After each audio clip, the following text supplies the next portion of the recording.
therapy from LA, and a lot of you asked for updates, so I'm going to go ahead and update you guys all on my appointment today and kind of my journey with pelvic pain. So if you're not interested, go ahead and skip through. For as long as I can remember, I've had pain with any sort of penetration, so that would be like tampon use as a teenager and intercourse as an adult. So the things that I have done in the past, or like I guess early on in my journey, was pelvic floor therapy using dilators,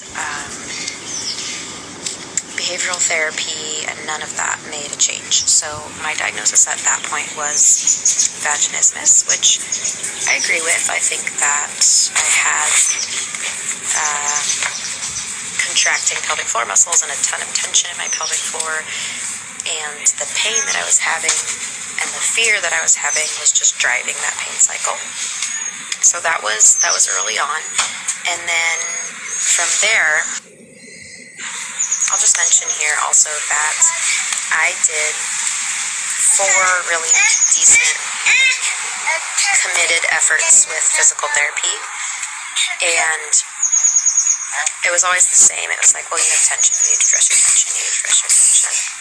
And no one kind of thought outside the box, and I'll explain like what my diagnosis actually is and how it's not related to pelvic tension at all.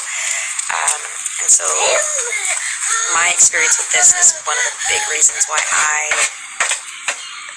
refuse to just chalk up someone's symptoms to like one thing if it's not working. Like if you're really giving a solid effort to address it, what you think it is, and it's not making a change, that's not what the problem is. I was told by numerous OBGYNs to seek behavioral therapy, which I did 4 times, different therapists. While that definitely helped,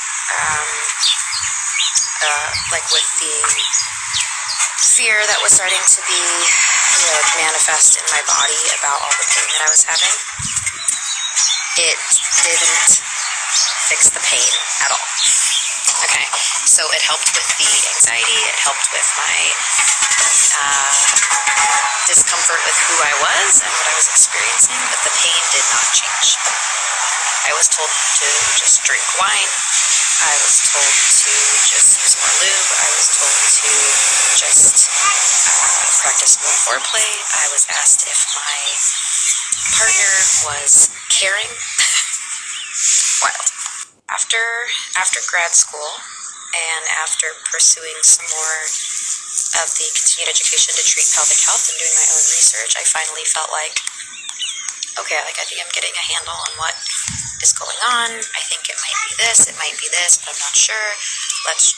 I want to find a doctor who's going to take me seriously and work with me on this. So I found a doctor through Kaiser, my insurance, and I really like her. She's young. She's, oh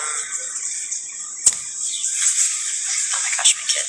Yeah, she is thoughtful. She listens to me, and she was willing to try different things. So with her, for 4 or 5 months straight, I did trigger point injections of a numbing agent called Marcaine and a steroid called Kenalog. So the injections were every 2 weeks for 4 months, and it didn't make a difference. I've also tried topical lidocaine, tried estrogen. None of that made a difference at all. So I ended up getting pregnant, put a lot of the treatment stuff on hold, all of the treatment stuff on hold. After I had him, the pain is significantly better, but it's not gone, and it's still not something that is at an amount that I'm okay living with. So I wanted to see, what other options there are. So I've done a ton of my own research. I had diagnosed myself a couple years ago with vestibulodynia. So vulvodynia is when the entire vulva or part of the vulva has pain. So that's what dynia means. The vulva is the source. The vestibule then is the epithelial tissue between the vulva and the inside of the vagina, the actual tissue skin of the vagina. And you can actually look on yourself if you want to. There's this demarcation. The tissue actually looks different, about half a centimeter all the way around. And that tissue on me is the source of my pain. So I diagnosed this on myself via a Q-tip test. So I touched particular areas of my skin, and that tissue all the way around is extremely sensitive just by touching a Q-tip to it. I have severe pain. No doctor has ever done that to me. Not test to me. That's a test I learned in continuing education course for pelvic floor therapy. Pain in the vestibulodynia, can be a couple different sources. Muscle tension can drive it. Being on hormonal birth control or a history of long-term hormonal birth control use.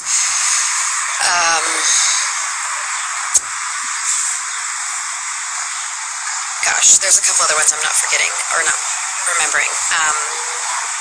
Or you can have something called congenital neuroproliferative vestibulodynia, where the nerve endings of the vestibule are proliferated. So there's too many of them, and they're oversensitive, and they just send a pain signal because they don't know what else to interpret the sensation as in that area. So what I had figured out on my own is that tension was not the cause of my pain, because I had done pelvic floor therapy. I did all the release work on my tension, and that didn't help. Hormones were not the cause, because pregnancy or topical estrogen would have changed it, but it didn't. So I had diagnosed myself with the congenital neuroproliferative vestibulodynia. So I saw the doctor today, and he went through my entire history with my pain, the things that I've done, tried, what's worked, even though nothing has worked, and what for sure has not. I forgot to add, a couple months ago, my doctor prescribed the vaginal diazepam, which is vaginal Valium, and that actually did help. So what's interesting is that is a muscle. Drop my phone. Valium is a muscle relaxer. So that's basically the effect that it made on those tissues, but somehow that completely resolves the pain. So what I'm thinking is that the tissue still has those extra nerve endings, right? But nothing has ever taken the pain or the tension away to a point that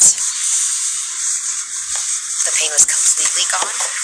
But by eliminating it completely, my body doesn't respond by tensing in the moment and causing more pain, if that makes sense.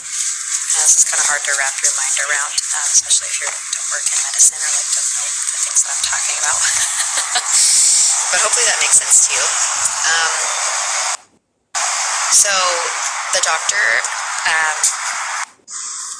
today was the most gentle OBGYN I've ever seen. It was an older male. He did the Q-tip test. First time a doctor has ever done that for me. He did my pap smear, and then he also did a yeast culture, which I'll talk about in a little bit. But he was so kind, and he asked me throughout the whole procedure if I was okay and if I was experiencing pain. And that was the first gyne exam I think I've gotten that wasn't painful at all, other than when he was trying to provoke the pain with the Q-tip test. And I'm just so grateful that there are providers out there who consider the severity of someone's complaints and take that into consideration by proceeding gently when they're doing exams on people. So in the end, he did agree with my self-diagnosis of what's. So he agrees that I've exhausted all conservative measures for treating my pain, and that we should move on to the second line of pain management strategies. And then if those don't work, consider the third, which is the more significant one. So the second line of interventions would be things like Botox injections.